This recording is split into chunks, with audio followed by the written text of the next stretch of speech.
Olá, tudo bem? Meu nome é Eduardo Paris, eu sou gerente de produtos da Spray System do Brasil. Para quem ainda não conhece, a Spray System é a empresa líder mundial quando o assunto é tecnologia de pulverização. E hoje vamos usar um pouco do nosso conhecimento para falar sobre alguns desses conceitos e com foco no setor de papel, mencionando sempre algumas aplicações.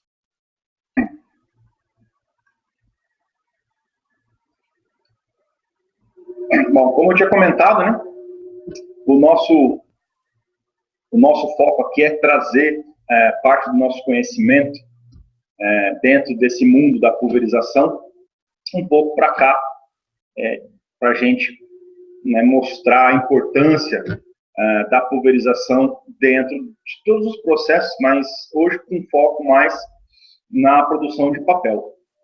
Então, vamos passar um pouco sobre os conceitos da pulverização de forma geral, os tipos de jato aplicado, alguns fatores que afetam a performance de um jato, bem como as aplicações em uma máquina de papel. Antes de falar qualquer coisa sobre esse tema, a gente precisa conhecer alguns conceitos relacionados à pulverização. Quando falamos de bicos de pulverização, a primeira coisa que me vem na cabeça é: o que é um bico? E para que serve um bico? Basicamente, a finalidade de um bico é gerar gotas. Porém, o bico deve gerar gotas de forma controlada e precisa, bem como garantir a vazão correta do líquido que está sendo aplicado. O principal propósito da pulverização é o que a gente chama de aumentar o contato entre fases. Ou seja, aumentar o contato entre a fase líquida e um sólido, ou até mesmo a fase líquida dentro de um gás. Bom, como as gotas são então geradas? O processo de atomização é o fenômeno de transformação de uma corrente líquida em gotas, quando essa corrente líquida é forçada através de um orifício calibrado. A imagem nos mostra como que a corrente de líquida se transforma. Após a passagem forçada pelo orifício de saída do bico, ocorrem 3 etapas. A primeira etapa é a formação do que a gente chama de lâmina. Isso se dá imediatamente à saída do bico. Após a formação dessa lâmina, em razão do atrito com o ar externo, é iniciada a formação do que chamamos de ligamentos. Esses ligamentos, ainda sob efeito do atrito com o ar, se rompem e formam, então, as gotas. Basicamente, o sucesso de uma boa atomização está atrelado nessa formação.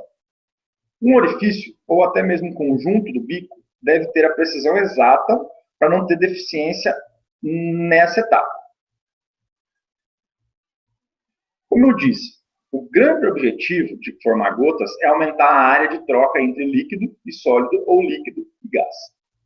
Com isso, sempre se busca benefícios dentro de um processo. E podem ser redução de insumos, como consequência, redução de custos, uma vez que você está aplicando isso de forma melhor. Redução de tempo, aumento de produtividade, ou seja, fazer mais com menos.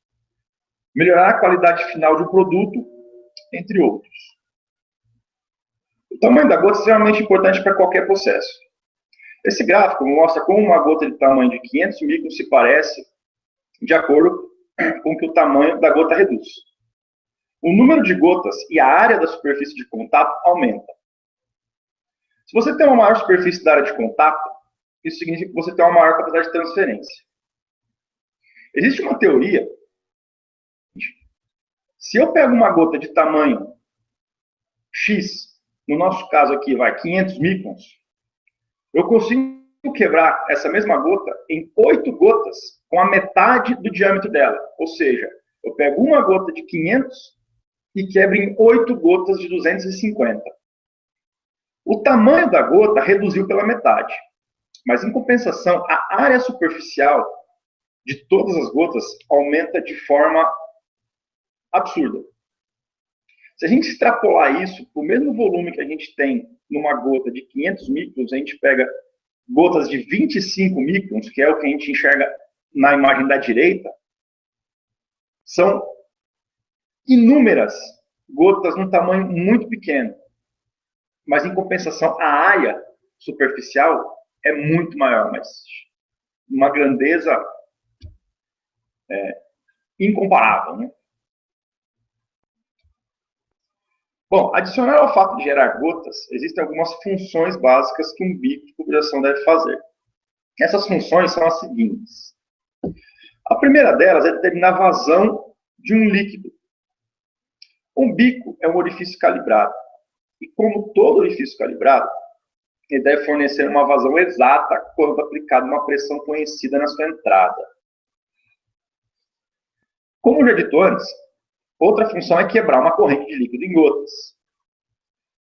Porém, isso deve ser feito de forma controlada e produzindo uma distribuição padronizada dessas gotas. Ou seja, o bico é responsável pela forma com que as gotas são dispersas, podendo ser na forma de um leque, de um cone cheio, de um cone oco ou um jato sólido.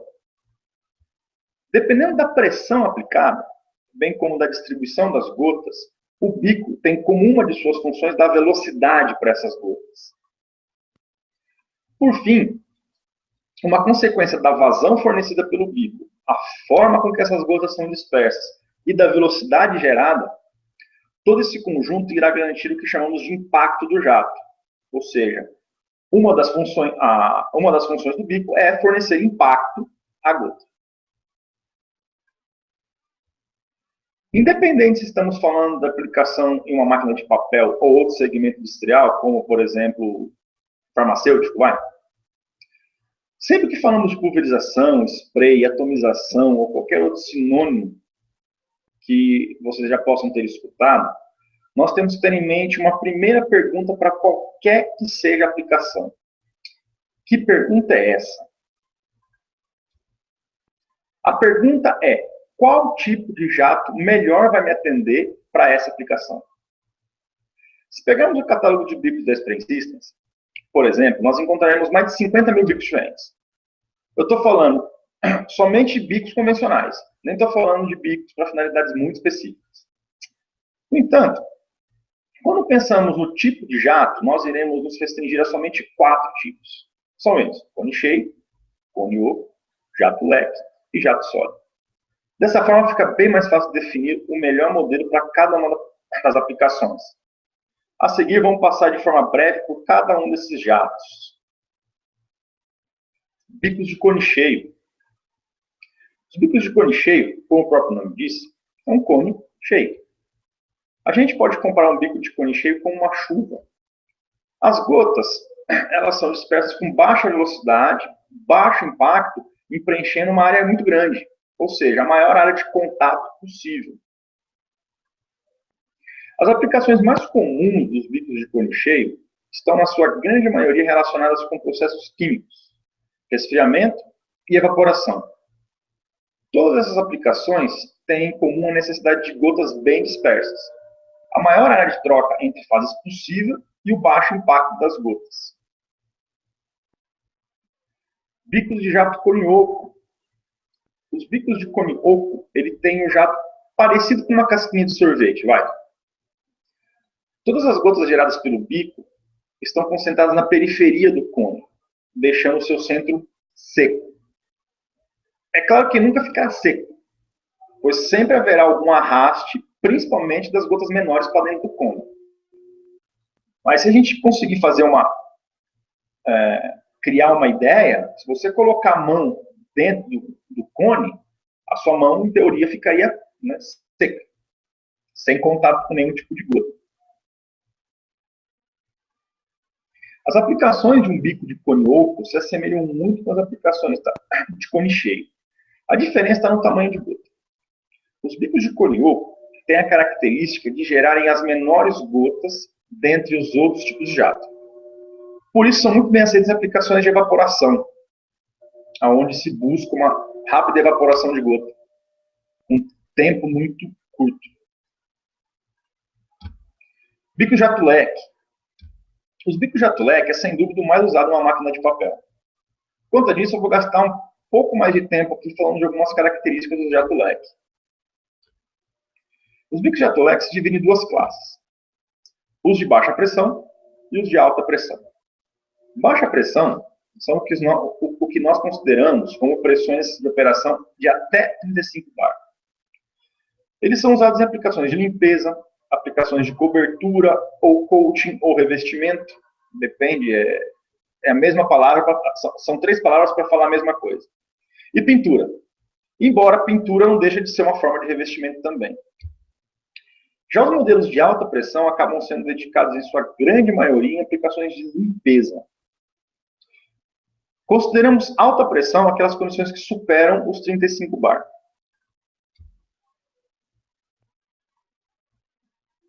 Dentro dos modelos categorizados como baixa pressão, existem dois tipos padrão de jato. O mais comum, geralmente utilizado nas aplicações de cobertura, por exemplo, aplicações dos chuveiros de químicos para tratamento do filtro, ou o shielding shower, é o chamado jato elíptico. Mas por que elíptico? Se fizermos um corte na seção transversal do jato, a distribuição das gotas ao longo dessa seção estará distribuída dentro da geometria de uma elipse. Outra característica dos jatos elípticos é que sempre haverá um volume maior no centro do jato do que nas extremidades. A vantagem dele com relação a outro tipo é que é muito mais fácil fazer um arranjo com vários bicos, de modo a ter uma distribuição volumétrica mais uniforme. Mesmo com outro jato levando o nome de jato uniforme.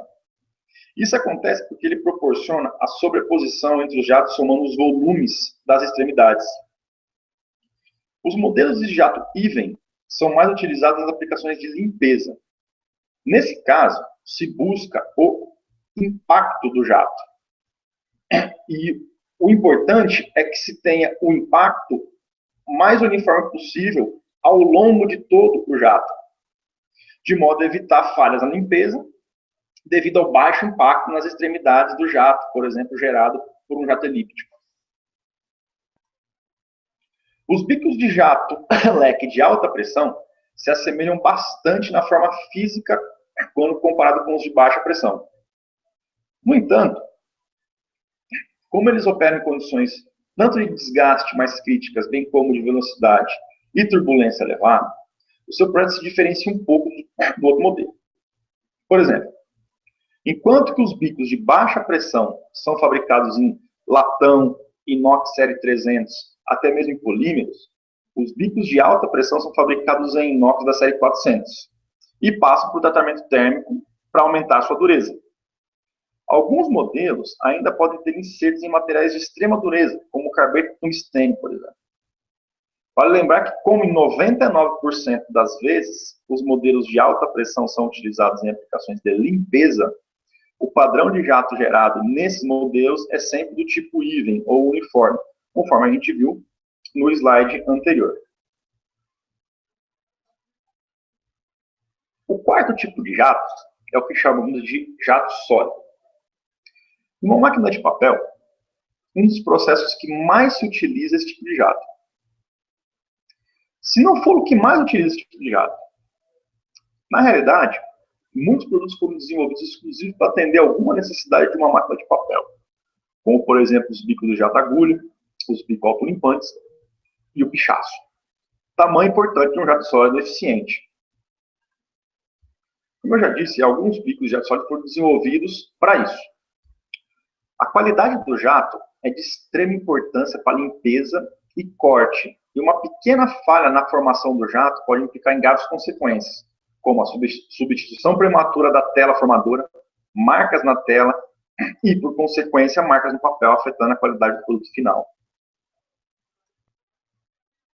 A eficiência de um jato sólido se dá pela maximização da energia de uma corrente líquida concentrada em um único ponto, ou seja, na menor área possível. Na realidade, é o contrário do que eu falei no início, quando eu disse que o objetivo de um bico é gerar gotas, de modo a aumentar a superfície de contato entre fases. No caso de um jato sólido, o que se busca é justamente o inverso disso. Ou seja, queremos concentrar ao máximo as gotas geradas em um único alvo. No entanto, a tendência normal sempre será a formação de gotas, por conta do atrito gerado com o ar e a geometria do orifício de saída. Quanto mais distante o jato está do orifício de saída, maior será a formação das gotas por conta do atrito. Outro ponto importante é que, com o passar do uso, a geometria do orifício de saída se desgasta e perde sua forma, fazendo com que ocorra a formação de gotas de forma precoce e reduzindo a eficiência do jato. Um bico jato-agulha, por exemplo, tem a maior eficiência de limpeza com uma distância de aproximadamente 200 milímetros do orifício de saída do bico.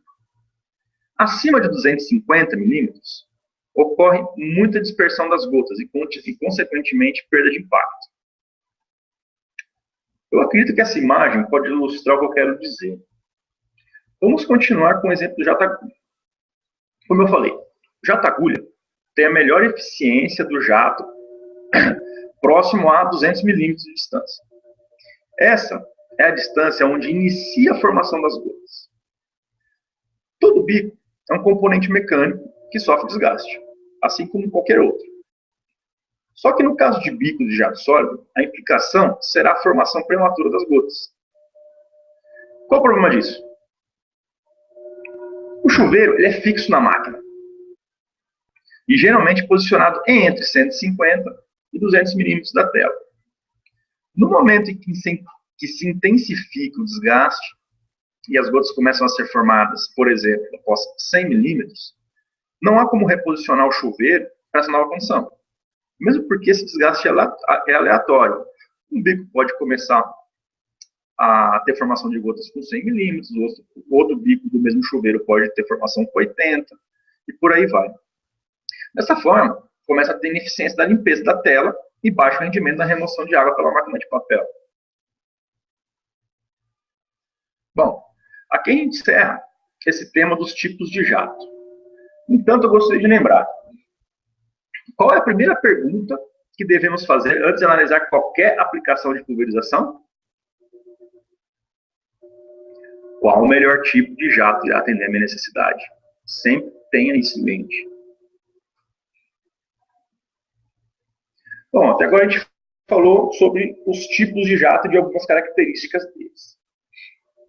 Vamos lembrar que a primeira função do bico é definir vazão. Mas daí você vai me perguntar, mas Eduardo, que vazão é essa? Simples, a vazão que você quer. E que pressão é essa? Simples também, a pressão que você tem.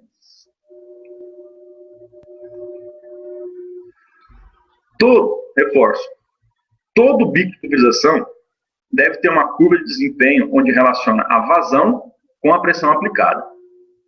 Mais uma vez eu falo, o bico é um orifício calibrado e com precisão. Por conta disso, a tabela deve trazer os valores para cada tamanho de bico. Se pegarmos o catálogo da Spray System, encontraremos essas tabelas para cada um dos modelos e tamanho de cada modelo.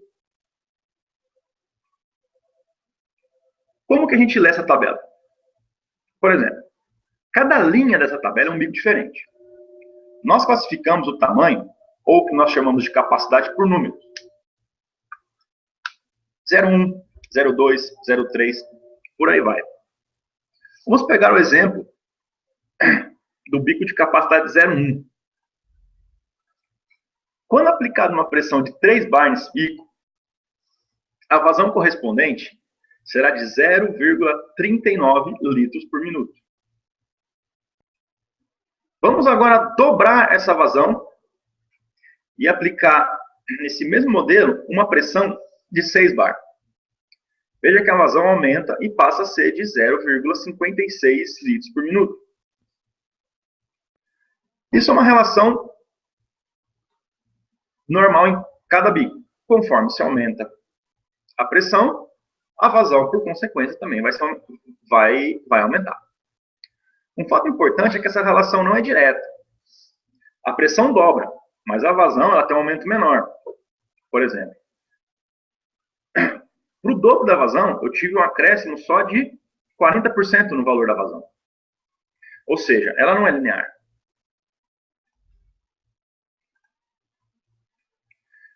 Isso porque a vazão ela é proporcional com a pressão, mas não é linear. De forma prática, todas as tabelas de pressão e vazão seguem esse modelo matemático. Quando usamos esse modelo? Nem todas as pressões estão tabeladas. E pode haver casos onde a pressão de operação não esteja na tabela. Dessa forma, usa essa relação para conhecer a vazão correspondente. A mesma coisa vale para o caso inverso. Ou seja, eu tenho uma vazão definida, meu processo de definir uma vazão. Eu preciso saber qual é a pressão que eu tenho que aplicar naquele bico. Para isso, eu também posso usar essa relação. Com exceção dos bicos de jato sólido, todos os bicos fornecem um ângulo de jato definido. Podemos assemelhar a cobertura de um bico com um triângulo e geometria a nosso favor para fazer os cálculos de cobertura. Para auxiliar o cálculo, existe no catálogo da Space System uma tabela que relaciona o ângulo do jato com a altura que esse bico está posicionado com relação a alguma superfície e a cobertura equivalente que o jato vai varrer naquela superfície. É muito difícil um bico operar sozinho. Na grande maioria das vezes, os bicos estão em conjunto com outros no que chamamos de chuveiros, ou manifolds. Dessa forma, é muito importante que esse arranjo seja feito de forma precisa, de modo a garantir uma cobertura uniforme ao longo de todo o chuveiro. Quando eu falei dos tipos de jato, mais especificamente nos jatos tipo leque, nós vimos que existe uma diferença na distribuição do bico, entre o centro do bico e a extremidade desse bico. E uma forma de corrigir essa variação é por meio do que a gente chama de sobreposição de jato. Ou seja, todo chuveiro necessita de sobreposição para manter uma uniformidade volumétrica na cobertura. A única forma de avaliar uma distribuição é usando uma mesa de distribuição. A mesa de distribuição é um instrumento que nos diz exatamente o comportamento de um arranjo de bicos com relação à sua distribuição. Mas como isso é medido? Ou melhor, qual a métrica usada para falar que uma distribuição é boa ou ruim? Para isso, avaliamos o que chamamos de CV. CV é uma função estatística chamada de coeficiente de variação e nos diz o quanto uniforme ou não é a minha amostra. Nesse caso, quanto menor, melhor. Por exemplo, se o CV fosse 0, significa que toda a amostra é idêntica, ou seja, 100% uniforme.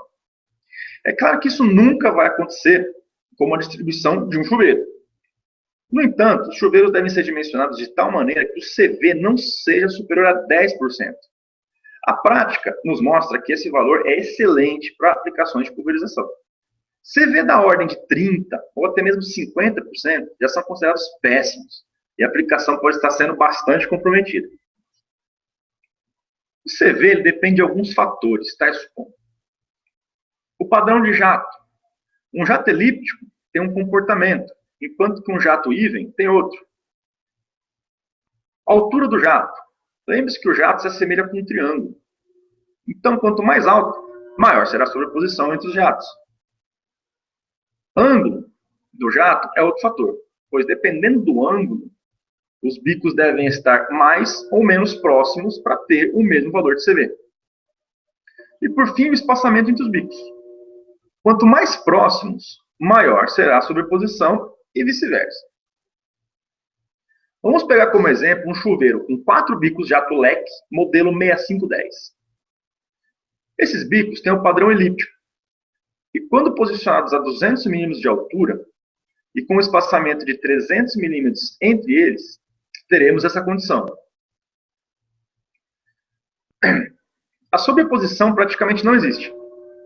E o CV desse arranjo é de 50%. Imagine se fosse uma aplicação de desmoldante no chilling shower. Certamente haveria falhas na cobertura e risco de problema, por conta da falta de produto químico em alguma parte da superfície do cilindro. Vamos agora considerar a mesma condição, porém modificando somente o espaçamento entre os bicos. Reduziremos de 300 para 175 mm e vamos manter o mesmo bico e a mesma altura do jato. A sobreposição nesse caso é de 41%, ou seja, um jato chega a sobrepor quase a metade do outro jato. Dessa forma, foi possível obter um CV de 3%. Daí vocês podem pensar, mas a minha cobertura será menor. Correto. Nesse caso, deve ser selecionado mais bicos, mantendo o espaçamento até obter a cobertura desejada. A produção de papel é um dos processos que mais utiliza bico de pulverização e a grande maioria está na máquina de papel. A máquina de papel é dividida em duas partes, o lado seco e o lado molhado. Praticamente, a maior parte das aplicações de pulverização em uma máquina de papel está no lado molhado da máquina. E quase todas as aplicações estão dedicadas para a limpeza e tratamento da tela e feltros. Acredito que a única aplicação ligada ao papel na produção do tixo é o corte das laterais com os bicos conhecidos como pichaço. Uma aplicação importante no lado seco são os chuveiros conhecidos como chilling shower, instalados no Yankee. Esses chuveiros têm a finalidade de aplicação de desmoldante na superfície do Yankee, de modo a evitar a colagem do papel. Aqui é um exemplo muito bom sobre a importância do CV em um chuveiro. Um chuveiro com CV ruim pode ter muitas consequências negativas, como, por exemplo, a falta de aplicação de químico em alguma parte da superfície causando faixas. Ou pode estar aplicando mais do que deve. Como forma de corrigir um problema de falha de aplicação em um ponto, acaba se aplicando mais em outro. Ou seja, acaba consumindo mais produto químico do que o necessário. Ainda como consequência disso, pode ocasionar um resfriamento desnecessário da superfície por conta do excesso de água usada. Isso acaba implicando em quê? Um consumo extra de vapor para fazer o aquecimento do Yankee. Vamos dar uma olhada mais de perto na mesa formadora. Esse é o layout padrão. Podemos ver bem alguns dos principais chuveiros instalados dentro dessa parte do processo. A limpeza tanto das telas como dos feltros consiste em duas partes. A primeira é o deslocamento da sujeira. O segundo é a remoção da sujeira. O deslocamento é feito pelos chuveiros oscilantes, que são montados com uma série de bicos de jato sólido. A finalidade desses chuveiros é usar toda a energia possível do jato para deslocar a sujeira que está presa na malha da tela. Uma vez que a sujeira foi deslocada, é preciso removê-la da tela. E é nessa hora que entram os chuveiros com os bicos de jato leque. Esses chuveiros têm a finalidade de fazer um arraste da sujeira que foi deslocada anteriormente e remover por completo da tela. Com isso, a tela volta a ter sua capacidade de absorção de água, bem como prolongar a vida útil da tela. Uma outra aplicação importante é a lubrificação da tela e feltros antes das caixas de vácuo. Esses chuveiros têm dois propósitos. O primeiro é a lubrificação propriamente dita, para a redução do atrito e garantir uma longevidade da tela e feltro. Outro propósito é de auxiliar na vedação entre a tela e a caixa de vácuo. A ideia é manter sempre um grau de umidade ali, de modo que não ocorra escape do fluxo de ar através do colchão.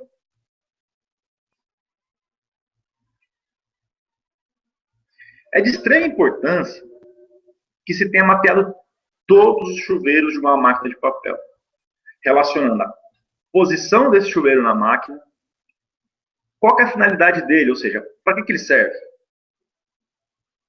Qual o modelo exato do bico que está instalado nesse chuveiro? E quais são as quantidades de bicos nesse chuveiro? Uma vez que os chuveiros estão todos mapeados, é possível se antecipar a parada de manutenção da máquina e já se programar quais bicos de quais chuveiros deverão ser comprados e trocados durante a parada. Infelizmente, só é lembrado de trocar os bicos em cima da hora. E próxima partida da máquina. Daí começa a correria. Para solicitar compra, o prazo de entrega sempre é maior do que o prazo de partida da máquina, e aí vira aquele caos. No final das contas, a máquina acaba partindo com os bicos todos desgastados mesmo, e na esperança que na próxima parada seja feita a troca. E daí é claro que a história se repete. Porque só vão lembrar dos bicos quando se desmonta a máquina, mais uma vez. Bom, com o mapeamento feito, é possível incluir essa manutenção dentro do procedimento das paradas de máquina e assegurar que todos os bicos sejam trocados no tempo exato. Bom, é isso que eu gostaria de ter compartilhado com vocês hoje. Caso tenha alguma dúvida com relação à pulverização ou alguma melhoria que precisa fazer no processo, ficarei feliz em colaborar. Acredito que a forma mais fácil de entrar em contato é através do meu e-mail, eagparis@spray.com.br. Obrigado a todos pela atenção e até uma próxima.